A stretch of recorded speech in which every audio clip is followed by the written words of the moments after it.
வேற தேங்காய் எண்ணெய் காலியா போச்சு. சரி தேங்காய் தான் இருக்கே வெட்டி எண்ணெய் காய வச்சு எண்ணெய் ஆட்டிக்கலாம்னு சொல்லிட்டு தேங்காய்லாம் வெட்ட ஆரம்பிச்சேங்க. காய வச்சாச்சுங்க. அதில 1, 2 உளுந்த பருப்பெல்லாம் வாளில போட்டு எடுத்துட்டு வந்து சாக்க விரிச்சு காய வச்சுட்டுருந்தேங்க. சரி முழுசு முழுசா கிடந்தா சீக்கிரமா காயாதுன்னு 2 2 உடச்சு காய வச்சேங்க. தேங்காய் வெட்டையில பார்த்தா நெறையா வேற முளைச்சிருந்துச்சு. அதில இருந்த பூவெல்லாம் எடுத்து சாப்பிட்டுச்சு.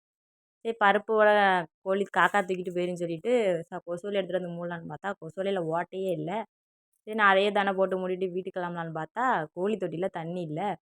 சரி அதுலேயும் தண்ணிய ஊத்திட்டு வீட்டுக்கு போயாச்சுங்க. சாயந்தரம் குழம்பு வைக்கிறதுக்கு வேற காய் எதுவும் இல்ல. சரி நம்மட்ட தான் மொச்சை தோட்டம் இருக்கே. மொச்சக்காய் இருக்கான்னு போய் தோட்டத்துக்கு தோட்டத்தில போய் பார்த்தா, பட்டு போன காடு மாரி இருக்கு. இலையும் இல்ல, ஒண்ணும் இல்லங்க. சரி 1, 2 இருக்கும் அப்படின்னு சொல்லிட்டு தொலாவிட்டு பார்த்தா, இருக்க காயிலயும் பூச்சி மேய்ஞ்சிருக்கு. சரி நமக்குன்னு காய் இல்லாமையா போயிரும் அப்படின்னு சொல்லிட்டு தடவி பார்த்து 1, 2 இருந்ததே பிடுங்கி சட்டிக்குள்ள போட்டுட்டு கிளம்பியாச்சுங்க. இந்த மொச்சை கொடிக்குள்ள வெளிய போகக்குள்ளே பெரும்பாடா போச்சுங்க.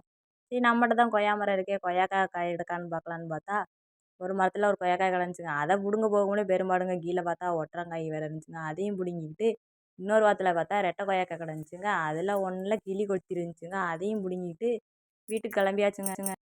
போற வழியில பார்த்தா எங்க கெடா வேற நின்றுருந்தாரு. சரி கிளி கடிச்ச கொய்யாக்காய குடுத்துட்டு போவோம்னு அவர்ட்ட குடுத்துட்டு இருந்தேங்க. அவர் வாங்கிக்கிட்டு இருக்கையில முழுசா வேற வாங்கிட்டாருங்க. கடிக்க முடியாம வாயில போட்டு உதப்பிக்கிட்டு இருக்காருங்க. நீங்க என்ன கொய்யாக்காய குடுத்தீங்கன்னு கால் 2யும் தூக்கிட்டு முட்ட வராருங்க.